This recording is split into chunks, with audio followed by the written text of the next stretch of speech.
Udumo kuNkulunkulu kweliphezulu nokuthula emhlabeni kubantu abathokozelwa nguye. UJesu Kristu inkosi. Siyambonga uNkulunkulu kakhulu bafowethu, siyamdumisa bangcwele ezindaweni zonke ngethuba kasipha lona. Ngixolisa inkonzo ithe ukuba late kancane namhlanje. Kube nezinto engizenzayo nokufanele ngizenze ngesikhathi senkonzo. Bese ngibonileke ukuthi umuntu okufanele ngo-4 angifonele akasekho ekhaya lezi usephumile. Ngase ngibuthi hayi ngizosebenzisa isikhathi sakhe ukwenza inkonzo.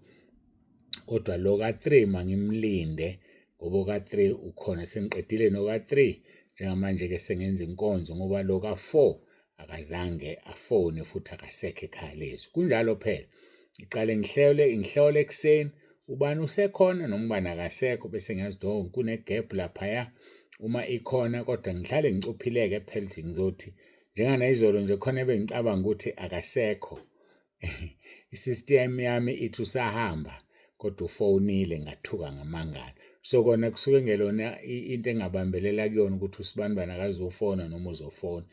Ngiyazi kuzogcina seqhamuka sebezothi mawubona umuntu othize akazofona ngicela ungiphelele thuba. Cha, ngeke ngikuphe.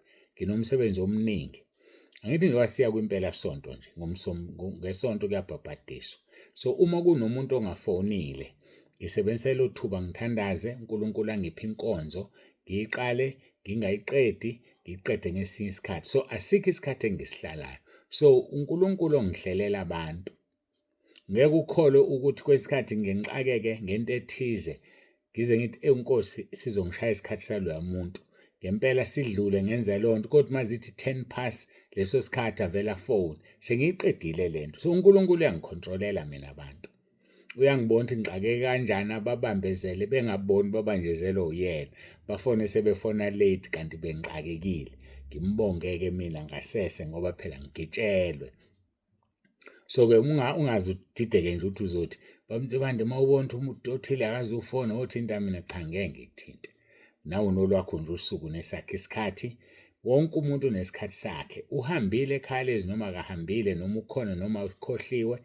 Mina ukhona uNkulunkulu izinto azothi angizenze ngaleso sikhathi salowo muntu. Ayike siyambonga uNkulunkulu kakhulu. Siqhubeka ke nenkonzo yethu siyadlula esihlokweni sesinengiso esihlalile kulesi sihloko. Uma ulahliwe ezulwini walahlelwa kuba isinengiso noma ukudla into eyisinengiso noma ukungenisa into eyisinengiso endlini yakho ngeke uzilandulele. Ayingeke uzilandulele. Sifunde lukhulu ngesinengiso. Kwamina uqobo ngifunde lukhulu ngesinengiso. Ungabike isinengiso kuNkulunkulu. Ungaba isinengiso kwabangakholwa kodwa hayi kuNkulunkulu.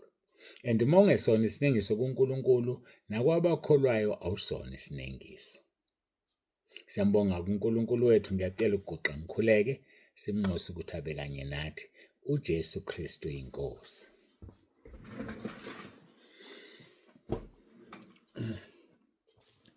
Babongcwele babolungileyo, uNkulunkulu wethu siyayithoba phambi kobuso bakho, siyabonga ukuthandwa, siyabonga ngakho konke osenzele khona. Yiba phakathi kwethu nakuyo lenkonzo ukhuluma uzambule. Izwi lakho lijulile ngendlela emangalisayo. Siyafunda usuku nosuku. Kunezinto ezambulwayo. Siyakubonga Nkosi ngalokho. Sisizeke sisebenze kusesemini ngoba kuyeza ukuhlwa lapho kungesebenze umuntu. Liyeza usuku lokugcina lapho sizowushiya lo mhlaba. Luyeza usuku lokulandwa kwebandla. Okunye kodwa kofika kuqala ngabe ukulandwa kwebandla noma usuku lokuhamba kwami emhlabeni. Ngisize Nkosi ngihlale ngilungile, ngihlale ngingcwele, ngihlale iclean ingubo yami. Ngiyabonga Nkosi ngakho konke ungenzele khona nothando ongithande ngalo. Kakhulu ngibonga Nkosi ukuthi wangenza ngavuma ukukusebenzela ngoba leli gazi labantu elingake beliyobuzwa kimi angazi ukuthi bengiyothini. Isihogo sami besiyoba worse. Ngibonga Nkosi ukuthi wangenza ngavuma ngakulalela. Ngisizeke Nkosi ngibe yithuluzi esandleni sakho. Ngenze lokho okufunayo, ngibe ibumba esandleni sakho. Ubumbe lento oyifunayo ngami. Icebo lakho lifezeke ngami emhlabeni wonke jikelele. uJesu Kristu inkosi. uJesu Kristu inkosi. Amen.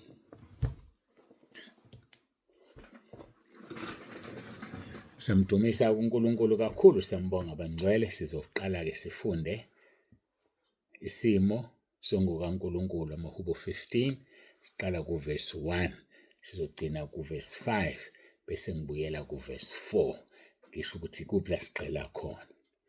Jehova, ngubani oyakuhlala etendeni lakho na? Ngubani oyokwakha entabeni yakhe engcwele na?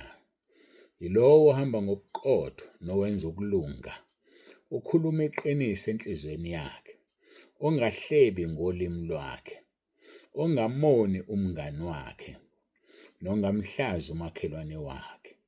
Verse 4, obuka onengekayo ngokuza kumenyanya, kepha ebazisa abamesabayo uNkulunkulu, ofunga ngokuza kumlimaza nokho angalaphula izwi lakhe, ongatsheleki muntu imali yakhe ukuba izale, nongamukeli umvuzo ngokungenacala, owenza lokhu akayukuzanyazanyiswa naphakade.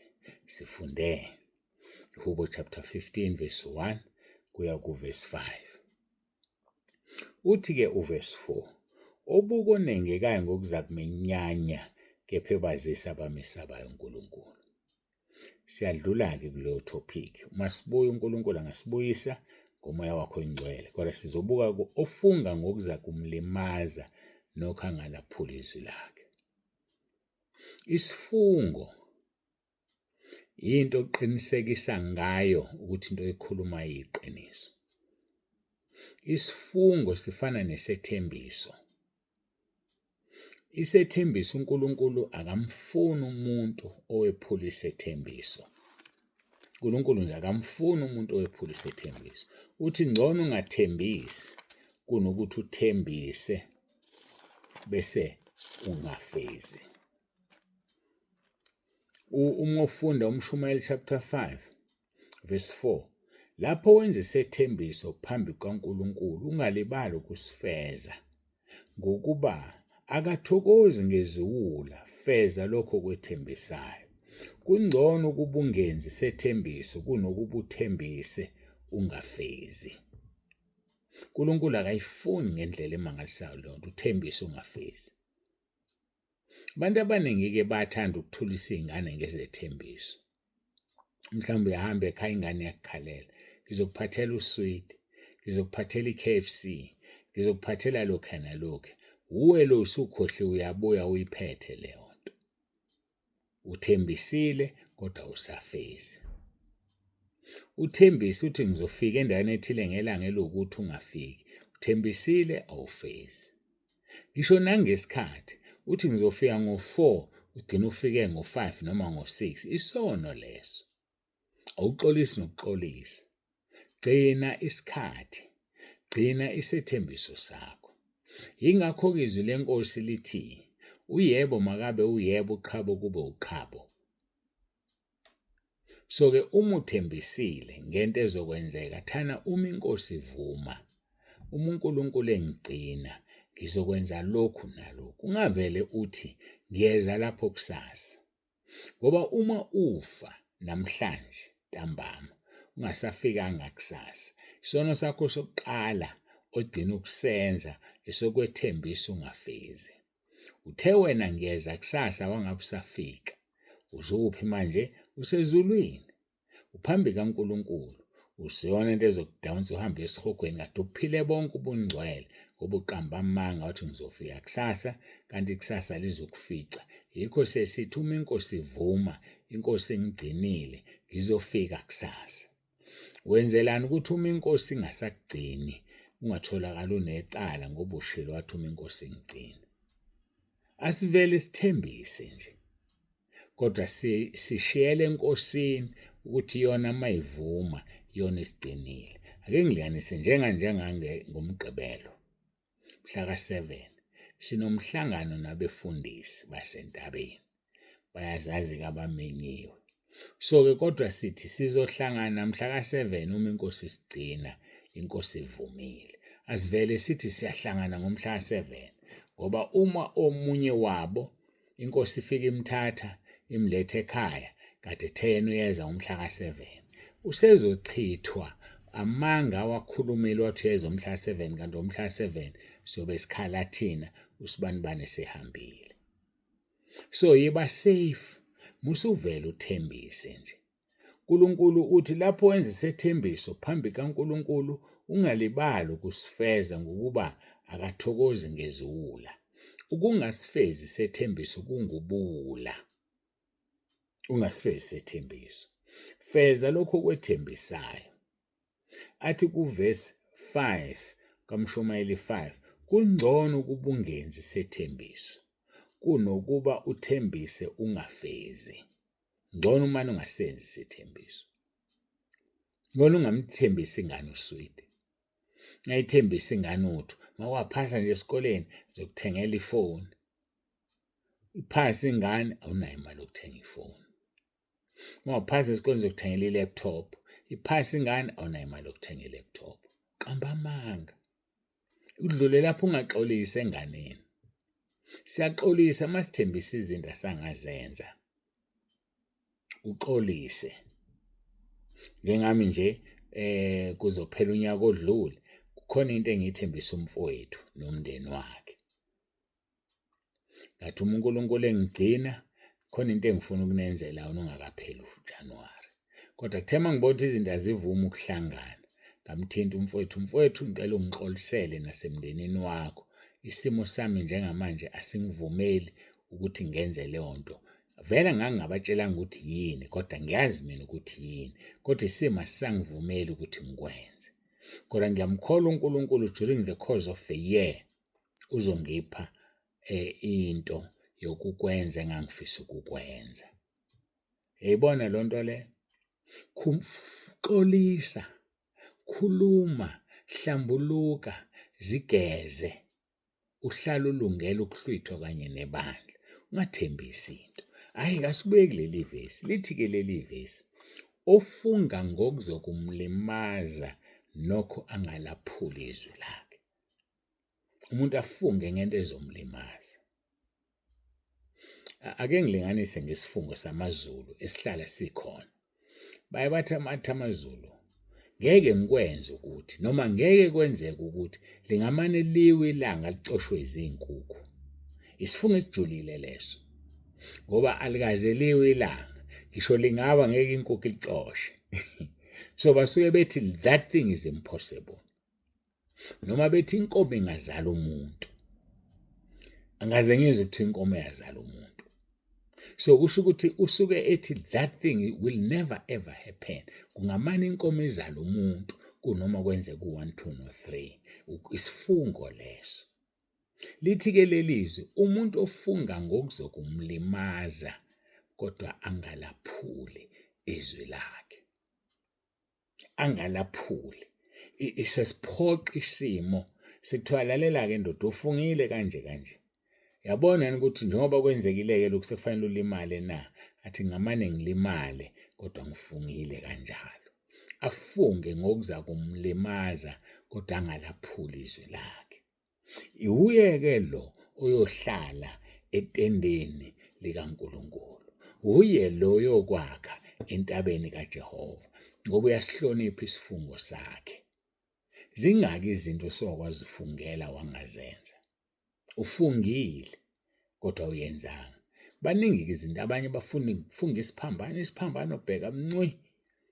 Abanye athi dadewethu kaBaba impela. Bafunga ngendlela eziningi abantu ezihlukene. Kodwa uJesu wathi singafungi ngokusezulwini noma ngokusemhlabeni noma ngoNkulunkulu uqobo noma ngobani. Kodwa uyebo makabe uyebo uqhabo abe uqhabo. Akudingi uzofunge. Kodwa ke uma kufinyelela la kufanele ufunge khona. Funga ngokuza ukukulimaza kodwa ungalaphuli izwi lakhe. Njengokuthini ngiyalinganisa. Ngizokwenza u1 2 no 3 noma kanjani ngizokwenza. Bathi ayingeke. Hayi mangakwenzanga ngomane ngiyiphose emotweni ehamba. Ngiyiphonse phansi kwemoto ihamba. Ufunga ngento ezomlimaza kadake ukuthi ungalaphuli izwi lakho. Mase kufike la ukuthi lento leyo iyenzeka ziphonse phela emotweni ehamba. Mususho ukuthi ngangidlala. Yileyo nto ukufunga ngento ezokulimaza kodwa ungalaphuli izwi lakho. uNkulunkulu ufuna leyo nto. Uthi yilabo-ke abazohlala etendeni lakhe, yilabo abayokwakha entabeni yakhe engcwele, abafunga ngokuzobalimaza kodwa bengalaphuli izwi lakhe. Ngokuqinwa inkosi-ke kusasa, khona indoda eTestamenteni Elidala esokhuluma ngayo eyafunga ngokuzoyilimaza ayizange ilaphula izwi layo. Yafunga ngokuzoyilimaza kodwa ayizange ilaphula izwi layo.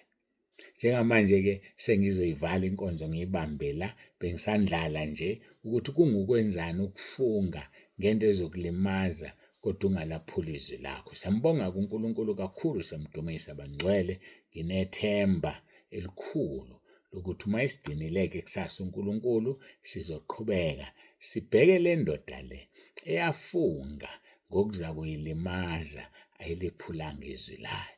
Yibo-ke labo abazohlala njengawe nje wena. Wathi Nkosi uma-ke wangisiza kule nkinga, ngizokukhonza kodwa awuzange umkhonze. Nkosi uma ungangisiza kule nkinga, ngizokhipha okweshumi kodwa awukhiphi, awuthembekile. Nkosi uma ungangisiza kule nkinga, ngizoba umfundisi ngishumayela ivangeli lakho, ukuphi nenkalo. Uyashumayela? Ufungile. Wathi uma ekusizile wakusiza uNkulunkulu kodwa awenze lutho lwalezo zinto. Uyazibona ukuthi uneqala. Uzongenaphi kuliphi izulu? Revise izifungo ozenzile noNkulunkulu. Revise izinto ozikhulumile, uzifeze, uzenze. Funa uphonse echibini lomlilo lapho kukhona ukukhala nokugedla kwamazinyo, lapho impethu yakhona ingafi, lapho abantu begqonyiswa ngomlilo. Nawe uzogqonyiswa ngomlilo. Ngakho-ke kukubiza ukuthi ungafungi ngento ongezuyenza. Qaphela-ke, ungasenzi isethembiso uma uzohluleka ukusifeza. Ngcono ungathembisi kunokuthi uthembise bese ungafezi. Lisho njalo izwi leNkosi. Thembisa ungafezi. Asiphinde-ke sisho uMshumayeli chapter 5 verse 4 and 5 bese ngiyaguqa ngiyakhuleka. Lapho wenza isethembiso phambi kaNkulunkulu, ungalibali ukusifeza ngokuba akathokozi ngeziwula. Umuntu ongasenzi isethembiso sakho uyisiwula. Feza lokho okwethembisayo. Verse number 5. Kungcono ukuba ungenzi isethembiso kunokuba uthembise ungafezi. Siyambonga kuNkulunkulu, ngiyathemba khona ukutholile nokuzuzile. Ngokugcina inkosi kusasa sizobuka le ndoda le yafunga ngokuza kuyilimaza. Yafunga ngokuza kuyilimaza. Kuthe sekwenzekile kwafanele iligcine izwi layo. Guess what? Yaligcina. Hayi mina ngazi uma ngizwani. Yaligcina izwi layo. Uyaligcina wena izwi lakho? Qaphela ukuphuma emlonyeni wakho ngoba uJehova uzokubuza kuwe. Ungalibali ukusifeza ngoba uJehova akathokozi ngeyiwula. Feza lokho okwethembisayo. Kungcono ukuba ungathembisi kunokuba uthembise ungafezi. Masiguqe sikhuleke simbonge uNkulunkulu.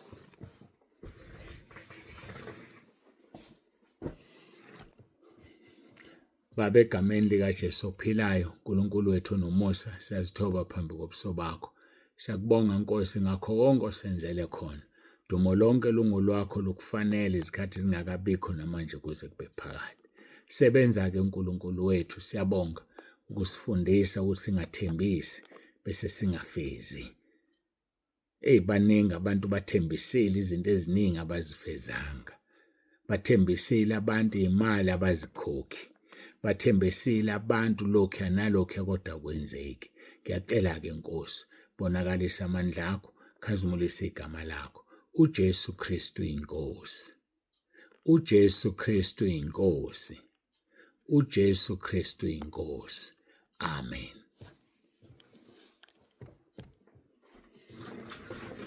Siyambonga-ke kakhulu uNkulunkulu wethu bangcwele, siyamdumisa, akekho ufana naye, akekho futhi njengaye. UnguNkulunkulu ezulwini, uNkulunkulu emhlabeni, uNkulunkulu ezinzulwini zonke. uJesu Kristu inkosi. Babunze bande useyavalelisa.